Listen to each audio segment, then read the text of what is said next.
welcome to another episode of Barrelman TV. My name is Steve Fleck, the official announcer for the Barrelman Triathlon and one of the announcers for the MultiSport Canada Triathlon Series. My guest today is triathlete Garrick Loewen. Garrick, how you doing? You're in your car somewhere. I'm good. Yeah, Steve. First of all, thanks for having me. But I'm sitting in my truck just outside of work right now. And what is work for you other than the work as a triathlete? Obviously I'm a triathlete. I'm also a coach, but my day-to-day, I guess 9 to 5 job is I am a clinical prosthetist. So Ooh. I make and fit artificial limbs. Well, with the Paralympics going on right now, I'm guessing you're paying particular attention with all the prostheses that are in use with the various Paralympic athletes over in Paris.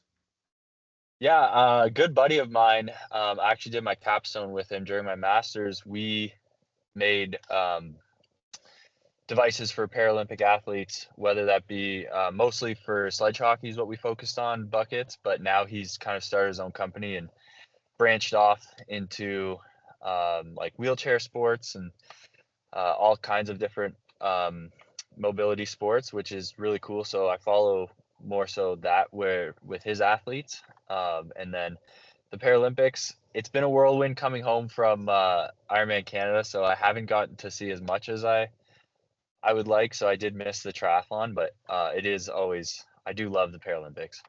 Yeah, parasports absolutely exploded around the world. I've had the honor of announcing at 2 editions of the UCI Para Track Cycling World Championships, and some of the most extraordinary athletes in the world I've ever had the honor of doing commentary or announcing for are on the track in track cycling. It's crazy stuff with the prosthesis, the custom bikes that they have made for them, and of course the athleticism that I see on the track. It's something else to watch. You mentioned Ironman Canada, and you had the honor of taking part in what is going to be and is the final edition of the legendary Ironman Canada race in Penticton. How did it go?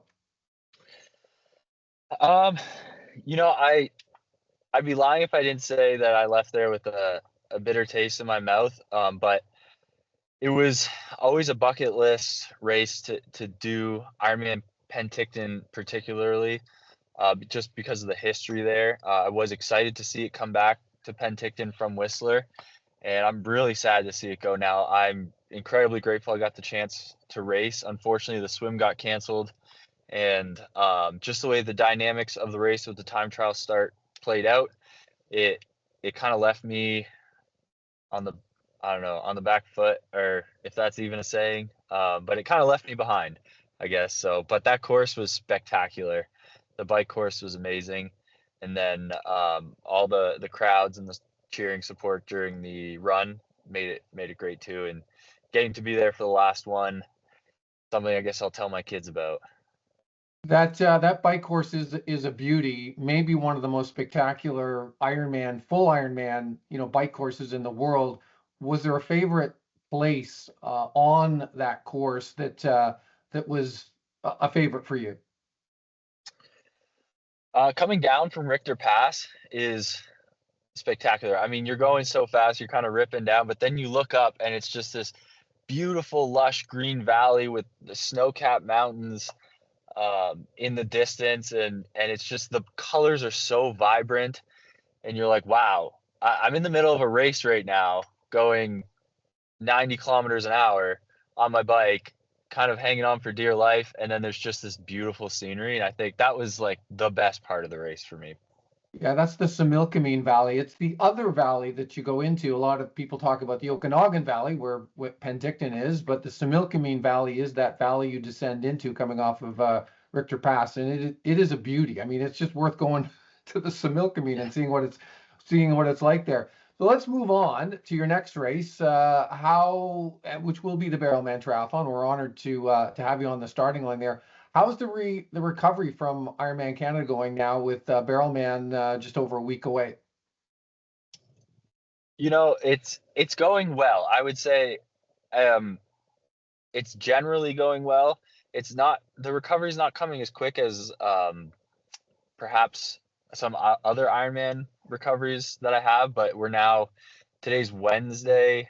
The 10 days from Ironman Canada, and I've been able to start getting back into some hard training now, and start kind of getting some volume in, and the body's starting to come around. But it's maybe been an extra. Usually I'm good about 5 days after an Ironman, but this one probably took another 3 or 4 days on top of that, for the body to really come around. And the general fatigue is lingering, but I think give me 1 or 2 days and I'll be back to normal, and I'll be ready to go for Barrelman for sure.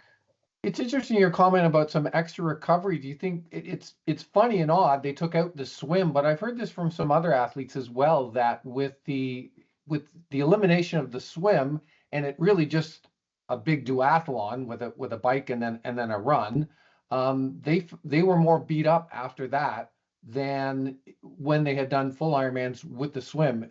As a coach, are you making any sense of that? Yeah, it's not only the swim cancellation, but also just the generally cooler temperatures where you can run the marathon harder.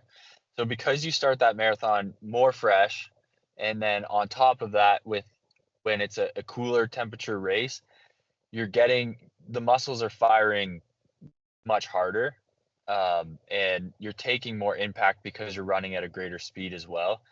So that's kind of where the damage is at. And that's how I look at it. Like when I race a hot race, if I take Ironman Spain, for example, that I did in July, it was about 30 degrees, 32 degrees on the marathon, and you're kind of just slogging away.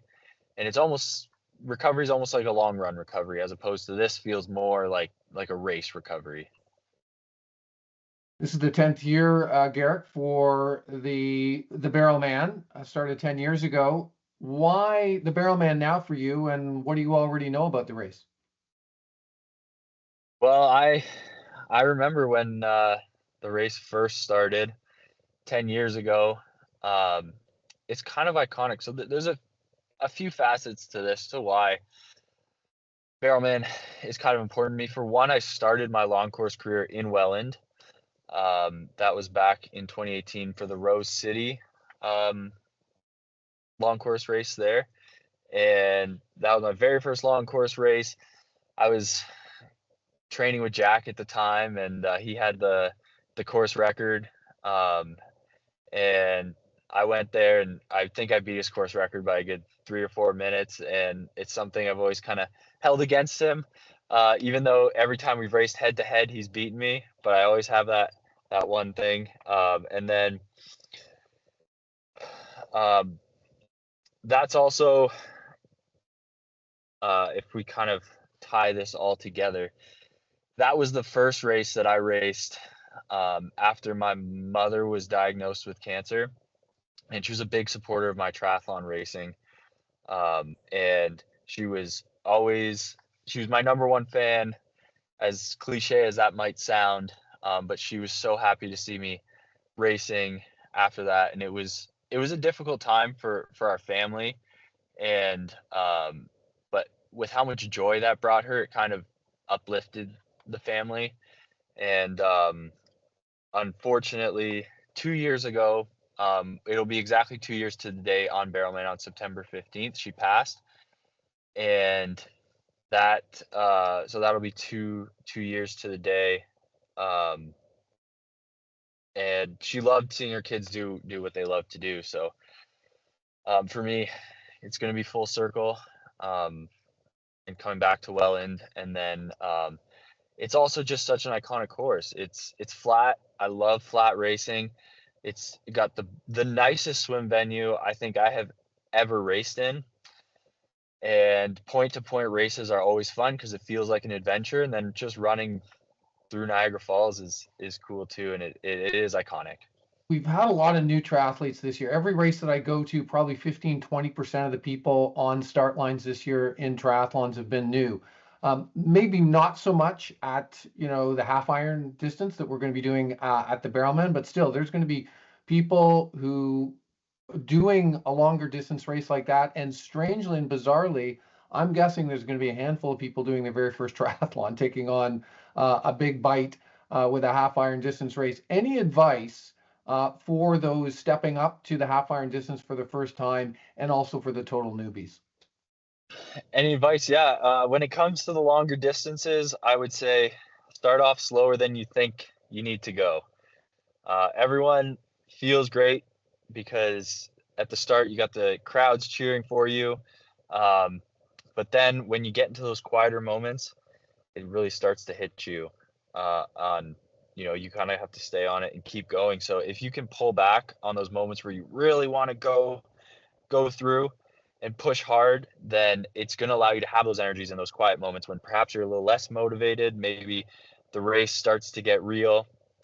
And also just now in the days leading up to it, make sure you're comfortable in that aero position, because Barrelman is a flat race.